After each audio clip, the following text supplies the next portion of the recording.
Hey guys, I'm Nat. And I'm Ashton. And we are the Nerds in Flannel. Guys, welcome back to a kind of spontaneous episode. Do you know what? Spontaneous is the correct word. I think so. Yeah. Today we have our special friend Cass back on. Cass, congratulations. You are officially the person who has been the most visited guest, the most guest appearances on Nerds in Flannel. Am I? With 2. 3? 3. She was on the 3? unedited one. Unreleased. We haven't. There's another one we recorded. Oh, but we haven't unreleased. released it I yet. forgot about that. Yeah. Congratulations. Thank you. What an honor. I know, right? Yeah. Big honor. Cass, I want to give you the mic, and I want you to tell the audience what we're talking about today. Today, we are talking about the movie Amsterdam. Amsterdam. Oh, what else should I say? No, that's about it. No Okay. said. Okay, guys. Yeah, Okay. that's been this episode. I'm Nat. Yeah. And I'm Ashton. And I'm Cass. So, Amsterdam. So Amsterdam.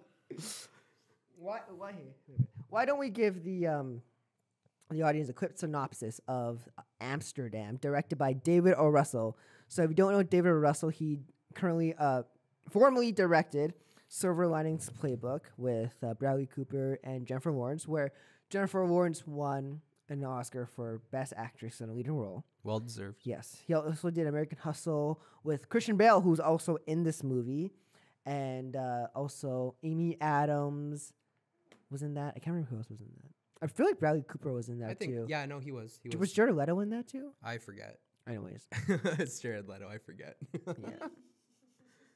Yeah, well, Okay, quick synopsis of the movie. What would you guys say it is? Like, I feel like it's about 3 friends who get caught in trouble and they have to navigate a very sticky situation with help of people they know and their wit and charm, right? Would that be a correct quick synopsis of Amsterdam?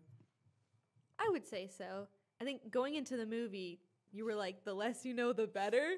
And I mean, if you're watching this review, then I guess that doesn't really help you. But yeah, going into it blind was helpful because you can't really classify what this movie is. It's kind of just out there. Yeah, it's an interesting one. Like, part of me wants to say it's like murder mystery, but then the other part of me wants to say it's like political thriller, and then the other part of me wants to say it's like kind of like I want to say a buddy comedy, but definitely like a buddy movie. Mm-hmm. I don't know. It's really hard to define. It is. You need 3 mics. We need 3 mics, bro. It is. I mean, like, this movie, I feel like is more of I want to say kind of like buddy cop movie. And we're in like where a group of friends have to like navigate this stupid time. Let's talk about the cast. Now, this cast, let me tell you, when I saw the cast list for this movie, I lost. I lost too, bro. For our audience members who know what we're talking about, you know. For people who don't know what we're talking about, I'm sorry. Yeah. Yeah, you don't need to know. It's okay. Who do you say is the biggest name in this cast? Probably Christian Bale. I think that's really hard to define because it depends on what movies you're into. It's true. And there's probably, if you're into a lot of movies, there's probably a very familiar actor, and to you, that person will be your favorite. I feel like Christian Bale's the actor that's the most diverse, though.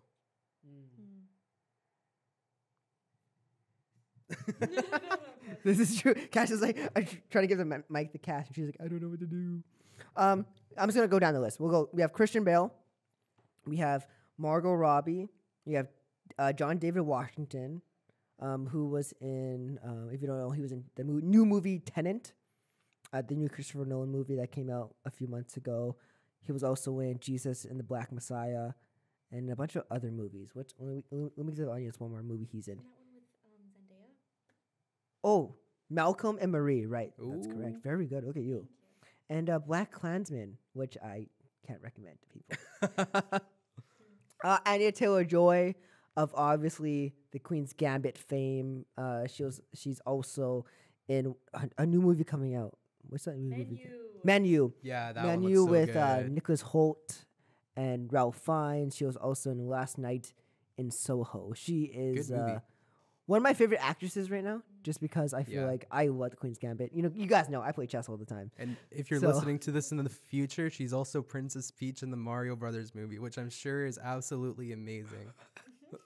Stay tuned for that Stay tuned for review. that You review. bet your sweet behind that we are going to review that when it comes out. Day one, baby. Also, we are Robert De Niro. Enough said. You guys know who Robert De Niro is. If you don't, it's Why are you listening to the Yeah. podcast? why are you here? Rami Malek as Tom. I don't know why I gave him the character name, but Rami Malek. Obviously, he was in Bohemian Rhapsody as Freddie Mercury. Oh, sorry. Academy Award winner Rami Malek. Yes. Yes. Very, very good actor. He also Mr. Robot and a couple other things. Oh, Twilight. Night of the Museum. Oh, Oh, yeah. true. Night at the Museum. He I forgot slayed about in that movie. I always forget about those movies. Yeah. Mike Myers, Shrek. The Love Guru, Austin Powers, Enough said. Yeah. Canadian. Chris Rock. Enough said. Dude, his performance slapped. Damn it, I was gonna make a joke too. I was gonna make a joke about that. Timothy Olyphant, who was in The Mandalorian, The Office. He's also been in what's that one movie called? He was in Hitman, Santa Clarita's Diet with Drew Barrymore, and a couple other like pretty big movies. He was in the Live Free Die Hard with Bruce Willis, not Chris Willis. Bruce Willis. Zoe Saldana. She's in this as well as a character. I don't know why I keep going to like the names. Avatar. Avatar, almost like half the Avengers movies. What's the other movie she's in? You're driving me insane if I don't know. The Adam Project. Yeah, yeah. And she was in Pirates. Oh, shoot. That actually makes a lot of sense. She was Yeah, so she much was in younger. Pirates. She was really young. Yeah. Anyone more? Anyone notable? Do you know what? Well, Michael Shannon. Michael Shannon, definitely. He was in obviously Zod and Man of Steel, yeah. Knives Out, Bullet Train, The Shape of Water. Dude, he's been in a lot of good movies lately. Yeah. And it was like 10 years since Man of Steel. He's been in a lot of good movies. Yeah. Yeah. How about we just do initial thoughts, Okay. and then we'll hop into collective thoughts. Sure. So, Cass, you said that you went into this movie knowing nothing, correct? I knew literally nothing except for one scene, and then I also had looked up the cast to see. I don't know, like I wanted to know what I was getting into because I was going in blind. Also, do you know what? I didn't mention the biggest cast member that's in this movie. Conveniently skipped over. I them. did. I did because I was gonna make a whole big thing at the end, but I totally forgot. Cass, we'll let you introduce this person in the movie.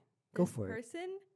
Yes, I will introduce this person. This person may have been one of the reasons that a lot of people who wouldn't normally see this movie have gone to go see this movie, and that is Miss Taylor Swift herself. Taylor, we love you here. We love you at Nerds In Flannel. We really do. Stay tuned for a dedicated episode coming out soon. I forgot we're doing that episode. Is this a spoilers? Is this a spoilers or is this a no spoilers? I think let's do spoilers. I think Spoilers? we can't do this movie justice without having spoilers in it. Yes. I thought she killed it. I thought she did a good job. It's kind of hard to see Taylor Swift as a character because she's Taylor Swift. Yeah. Right? And you're just like, that's Taylor Swift. I wish she had more screen time, though. I think her screen time was criminally low. Enough said. Enough said. I would push someone under a bus to see more screen time of her. Enough said. Enough said. We'll explain why I made that joke later. Ashton, what were your initial thoughts going into this movie? Yeah, so I as well, like, I'd only really seen the trailers, but I did my best to not like research any of the source material or anything like that. Like, I genuinely wanted to be surprised. And I had said before that I think I said this in like our top 10 episodes of the year so far, that this movie had the potential to dethrone my top movie of the year. Which is, I'm kidding, don't spoil it. They have to go watch that go episode. go listen to that episode. And honestly, I really enjoyed this movie. It doesn't top, but it's so good. And I'm happy I kind of went in like kind of blind as well. Like I know, like, even as I was about to like leave to go see it, my mom was like, "Oh, what's that one about?" And I was like, I don't know. I don't know. It's like 3 people and they're friends. And so yeah. Now, what were your initial thoughts? I went to this movie knowing the most out of everyone. I've seen the trailer a lot of times because it was advertised pretty heavily when we went to see other movies. It was. Also, I did a little background research on it, just because I wanted to go watch this with people and make sure it was okay for people. That's fair. And it was. You guys, Yeah. would you guys say it's like? I wouldn't show it here, but like I would say it was okay. it was okay. I would say it's okay, but it's like, it's not R rated, but it's not your typical PG-13 flick either. Yeah. It's like that's why it's 14. It's like a middle area between the two. Not super intense, but if you're easily queasy, might not be the thing. Yeah. I was going into this movie expecting to love it. And guess what? I loved it. Which is not something everyone can say. This movie has got pretty low reviews on both Rotten Tomatoes and IMDb. It is currently sitting at a 6.2 out of 10 on IMDb, which I think is a little low. It's a little low. Way too low. It's a little low. I think we'll do that with like ratings at the end of the episode, but I think it's a little low. All right, Ashton, what should we talk about first? Why don't we talk about? Okay, we talked through who the cast was. Out of everyone, I don't even know if this is a fair question, but who were your guys' favorite performances We'll start and with cast. why? Ooh. Honestly, I would have to say Christian Bale. I thought that he did such a good job. And like, there's a lot of actors on here that I'm used to seeing and that I really enjoy, like Margot Robbie and Zoe Saldana. But like, I don't really watch a lot of movies with Christian Bale except for like Batman Begins. But he did so well in his role that like you watch that and you're like, that's not Christian Bale. That's Bertram. And I don't have more. He did a good job. I mean, also the trio too, like Margot Robbie, John David Washington. They ate it up. Nat. Me. Oh, and you can't say one that someone else has said, right? Shoot. I said 3, but just pretend it's 1. Yeah. I wasn't gonna say those two anyway. Oh, interesting. So, my favorite performance of the movie, not someone you expect, but dude, I loved Chris Rock in this movie. He was on fire. He was like the comic, like best friend, comic relief type of role, and I loved it. He was making like pretty like, because it was in 1930s, based in the 1930s. He was making like pretty funny like black people jokes. Like, why do they, you know what I mean? Those jokes hit rock hard. You guys know what I mean. Not like bad jokes, but like, why do they have to treat us like this? Or like, yeah. Yeah. Yeah. You guys know what I'm talking about. But yeah, I also did love AA1. no, it's okay. It's okay. I loved the whole cast. I don't think Okay. there was a bad performance. But there was one person who I kind of didn't like, but I'll explain that for later. Yeah. Cool. I have someone too that I thought was a little overrated in this role, or in their role, but I'll talk about that after Nat talks about his. No, Yeah. I'm done. You can go ahead. Yeah. I think my favorite performance, it was tough because, like, yeah, obviously all the other ones are really good. I think I'm gonna have to go with Anya Taylor-Joy because she has this way in all the movies she's in of like either making you love her or hate her. And in this movie, I was kind of just like, just because of the character that she plays, right? So, yeah, I think when you have sort of a emotional response to an actor's acting, that's usually a good sign that, you know, they are doing a good job. Because, yeah.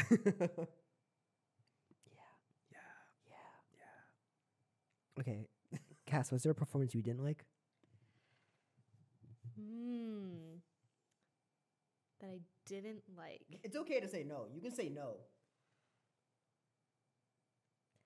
I feel like, okay, one thing I noted is that because the cast is so stacked, I feel like certain people didn't get to do a lot with their role. So I think maybe some people didn't do as much as I would have hoped that they would have done. Maybe like Mike Myers or even Michael Shannon. But there wasn't anyone that I was like, get them out of this movie. What are they doing here? Everyone was like kind of okay. Ashton, what about you? You can say what your bad performance was. Okay. Your least favorite performance. This is a really hot take, but I have a reason as to why. So I'm sorry, I love you, Taylor, but I think in the scene, she was only in 2 scenes in this movie, so she didn't get a lot of screen time to really show off. And the scene she was in with like Christian Bale, and it kind of felt like she was, I don't know, I don't think she was bad in the role, but I think she was kind of a little outperformed. And maybe if she had been in like other scenes and was able to flesh out and maybe not talk as fast and do all that stuff, it would have been easier to relate to her character more. Because I saw her in the movie and I was like, oh, that's Taylor Swift, not like, oh, that's her character name, Liz Meekins. But I did enjoy having her in this movie. I think it was a good choice. It was a good casting choice, but not my absolute favorite. I don't know. She should have been in more scenes, bro. We'll talk about that right after I talk about my least favorite performance of the movie. I did not like John David Washington in this movie. Really? Yeah, I thought he was just so monotone. He's like, what are you doing? Like, even like in like 10 situations, he was just like, run. I mean, he's a great actor, like one of the best around today. But I think like he kind of just walked through his performance instead of running. Also, Robert De Niro was just Robert De Niro. Yeah, he's kind of been typecast a lot. You love Robert De Niro? No, I loved his character. Oh, his character. Okay. Cool. We need 3 mics. We need 3 mics. Okay, guys. I know we talked about it a little bit, but let's just talk about it. So, about 10 minutes in, you know, Taylor Swift's character is pushed onto oncoming traffic and hit by a bus. And let me tell you, to the audience, they do not shy away from showing everything. They don't. You see her body go under that bus. You see it get hit. You see it get mangled. And it was pretty shocking. It was. So let's talk about the thoughts. I wasn't prepared. The only clip that I had seen going into the movie was Taylor being pushed, but it was just like, it was literally just her being pushed into the street, and I was like, oh, she's gonna die. And so I thought that that's what happened, and then they panned away, and then they didn't pan away. And I saw Taylor Allison Swift get run over in 4K. Literally in 4K. Literally. Ashton? Yeah, it was a lot. So I got to admit, I saw in the trailer, and the one thing I'd kind of heard was like, oh, she dies like at the beginning of the movie. I just read it like on a TikTok, but I didn't take it too seriously. And then at the very beginning of the movie, when it's like she's coming in and it's like, oh, my dad died, I was like, okay, so people were just trolling. It's actually her dad that died. So I was kind of like, I wonder where that push scene is coming. She must have lived or whatever. And then she didn't. And I was just kind of like, bruh. Yeah, I wasn't expecting it to be as graphic as it was.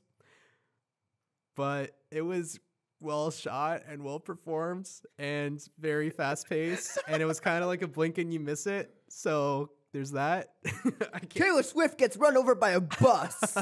Kanye probably really loved that scene, bro. Well, you gotta bring back the past.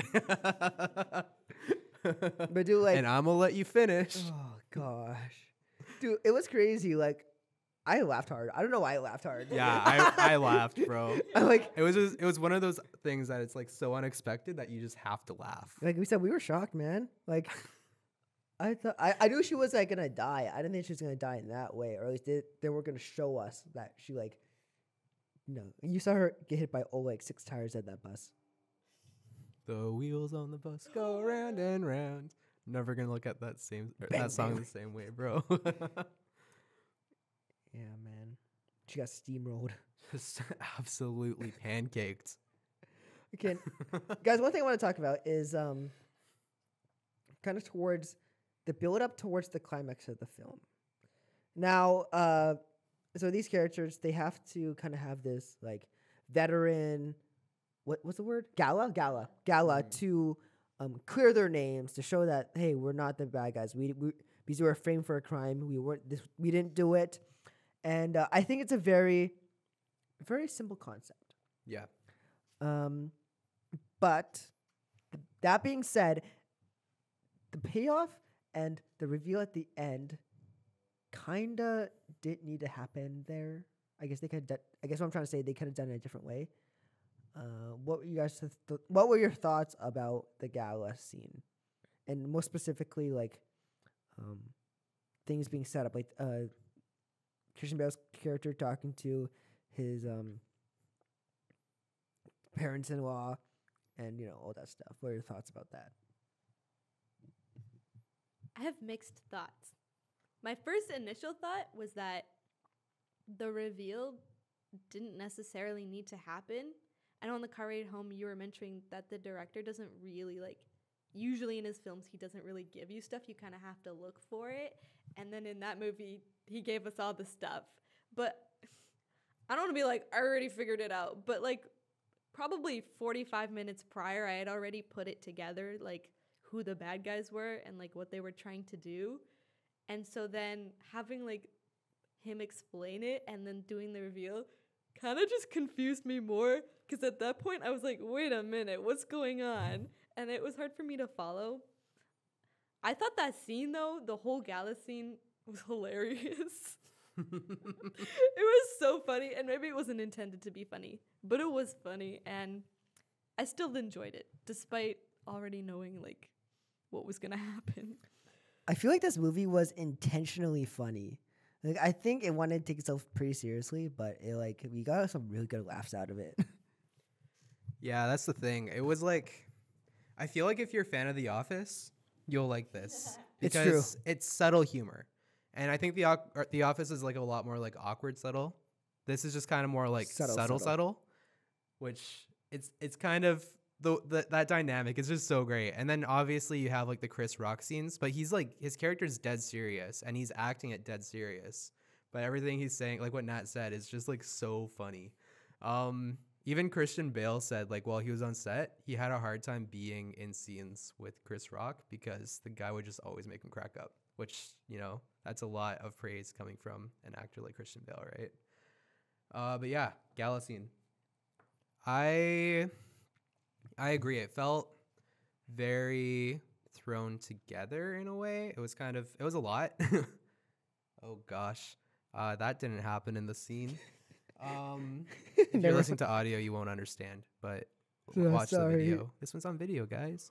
But yeah, I thought it was really funny, especially at the end with the gun shooting scene, where the guy's just kind of going crazy. They get the gun away from him after he shoots Christian Bale, and then he falls off the balcony right next to the gun and just holds it up again. I died laughing. It was 30 feet, and he just gets up. He just gets up. And yeah, I think it is important to note though that this is actually based off of true events, somewhat, but some of it's true event. apparently most of it, besides character changes and some of the drama, but it's based off of a book that's based off of true events. True. Yes. Yeah. So it's there's that going for it, but I don't think a lot of what happened in that ending scene was actually the stuff that happened in real life. So Awesome. Yeah, no, the gallows scene, like these two said, I thought it was really well shot. Like the lighting was on Yeah. point. The set was amazing. It looked like it was actual, like from the 1930s. And I'm a big musical guy, you guys know that. So I like love like there was a live band playing like kind of jazz-ish music. you like And jazz. You like jazz, and I thought it was great. I loved it. And then this leads me into what I want to talk about next. Kind of some of the final stuff we're going to talk about because this doesn't need to be a very long episode. The villains turns out to be Nazis. Yeah. So this is in 1930. Obviously, this is before World War II, right? Yes. Yeah. Yes. And so this is about Nazis trying to kind of start a what's it called? Dictatorship in America, in New York City. Which was like the part that it's based off, like the real part is based Yeah, off of. that's just true. Yeah. And I thought that was really. Do you know what? Props to David O. Russell for kind of doing that and having the balls to do that, because I know a lot of people have said they're done with like having Nazis in films, which I get because you know they're being antagonized for so long. But what do you guys think about the Nazis being the main villain reveal? Let me collect my thoughts. I don't think I minded as much. I think you could figure it out pretty early on into the movie. So it wasn't like at the very end, surprise, they're all Nazis. You could kind of piece it together. I mean, maybe the characters couldn't because it's like the 1930s. So, but yeah, didn't hate it. It was fine. I got a few thoughts on this. Tell us. Tell us your thoughts. Tell us your thoughts. So, yeah, like what Cass said, I could see this coming. Like literally, even knowing that this took place in between World War I and World War II, it was kind of like, oh yeah, these are Nazis. Or at least you get that idea of it. Like, oh, there's probably, you know, there's all these like subtle things that they sneak into the movie about, like, for example, things to do with like with Europe itself. Like, oh, is it really safe? Is Amsterdam safe anymore? Stuff like that. And yeah, you just kind of know. And then when you see the logo, what's the thing called? Oh, The organization. the five Yeah, the Organization. Society of Five or something. Society. Like that. Society of Five. Society of Five. It literally looks like a swastika. Yeah. Yeah. I'm like, And uh-oh. yeah, so I was like, when I first saw that, I was like, oh, these are definitely Nazis. And that's actually a really great way to get around like showing a swastika in movies. Personally, I don't really mind that stuff because if it's a historical based thing, you know, like we can't forget history in that way. But then at the end of the movie, they showed the hedge at the villain's place, and you kind of saw like snippets of it in the other scenes. And I really need to rewatch this movie because I want to see the angles that they got for those again. Let's go again. We should go again. I'm down. Tuesday might have to. But yeah, it's a full on swastika, and It's a hedge. It's I laughed so hard. I laughed so hard. Everyone too. else was just sitting there, and I'm like, It's like, dang. I was dying. Yeah. It was very funny. Not subtle. And what was very interesting about this too was it wasn't necessarily like full on like German Nazis that were like the main antagonists, but it was like these American businessmen that just wanted to start another war to profit off of it. And they were kind of pushing that stuff. Yeah, they're also doing sterilization camps. We forgot to say that. Yeah, sterilization Which is a camps very too. real thing that they did, Yeah, which is bad. yeah. So yeah, I mean, Welcome to the pod. all that being said, like, and this stuff's historical too. Like, this organization did exist. There were these businessmen that genuinely tried to start up another war, and like, I don't know if they exactly succeeded, but another war happens. Yeah. Yeah, well, you know, Oh well, it is what it is. it's history. Guys, before we wrap it up, I want your final thoughts about this movie. I want a rating out of 10. And let's see. I'm trying to think of a weird question. If this movie was a country, what would it be? It's already. No, if it was anything but Amsterdam. It would be America. Would it though? Okay, go Cass. I'll go first. That wasn't a genuine answer. Okay, I really enjoyed this movie. Not my favorite movie of the year, obviously, but I did like it. I would have to give it perhaps a 7 out of 10, just because it was kind of slow paced. But I think it needed to be slow paced so I can appreciate it. It's just not my vibe all the time. And then what was it? Oh, if it was a country, what country would it be? Also, a rating out of 10 as well. At a 7. Oh, Yeah. right. She rated. Sorry. Oh my gosh. Maybe like, this is the most random thing. I would say France, just because this movie kind of reminds me of, if you ever seen Midnight in Paris with Owen Wilson, it kind of gave me those vibes. So I would say France. That's a great answer, Cass. Thank you. Ashton, do you want to go or do you want me to go? You can go. Okay. I think out of all, so we went the group of, how many of that was like? There's like 7 or 8 of us. Seven of us. Shout out to our friends who went. So us three: Cass, Nat, Ashton, Aspen, Analia, Peter Benjamin, Sarah. Who am I missing? Is that it? No, that's it. I didn't miss anyone. Right? Yeah. Yeah, no, I got Yeah. everyone. Shout out to you guys. Of everyone who went to see this movie, I think I went out loving it the most. I do love David O. Russell's work. I do love just the way that I love when people like take true stories and like kind of like integrate like this fictional story into it. I think that's really clever. I think like Quentin Tarantino has been doing it for years, and I just love movies like that. Go maybe if you have. I think you have to really. If you go see this movie, don't go if it's just like, hey, you want to go watch a movie. I think you have to go into the mindset of like, I want to go watch this movie and see what it is and take it for what it is. Out of 10, I'm going to give it an 8.75. Ooh. I love this movie. There obviously is some flaws. All movies have flaws. But yeah. And if this movie was a country, I'm going to call it, it's Beijing. How do I tell you this? Wait, Beijing's not a country. Yeah. Dude, I've been there too. I've freaking been there. Scratch it from the record. That's embarrassing. It's, We'll just edit this Take out. two. Dude, I've been there too, and I'm Chinese. I think I just got my Asian card revoked. Oh my god. You guys are Dang. never gonna let me live this down, are you? Nope. Oh my gosh. If this was a country. Hey, Nat, do they have Boston pizza in America? Okay, okay, I don't want to talk about that. Do you know what? No, this movie, country, it's a country. Let's say, dude, I made this question too. This is embarrassing. This movie is